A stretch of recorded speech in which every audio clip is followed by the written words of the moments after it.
Pour commencer, nous allons évoquer la stratégie de manière générale. Elle se situe en amont du marketing et elle correspond à l'ensemble des dispositions que l'on peut prendre pour atteindre un objectif.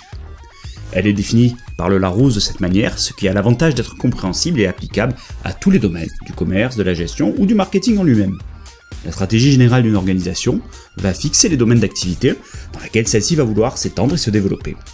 Les autres stratégies, qu'elles soient de communication, commerciale, de recrutement ou financière, vont venir s'imbriquer au service de la vision qui aura été tracée par la stratégie générale de l'organisation.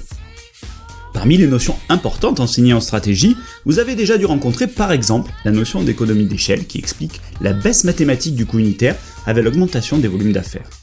L'effet d'apprentissage, qui illustre la progression ou l'effet d'expérience qui se constate sur les grosses chaînes de production et qui voit les coûts unitaires diminuer lorsque la production cumulée double. Vous avez sans doute entendu parler aussi de synergie, notion empruntée aux sciences humaines, qui consiste à définir une équation fausse, 1 plus 1 égale 3, en fusionnant deux activités, nous allons générer plus de performance que la somme des deux activités prises séparément.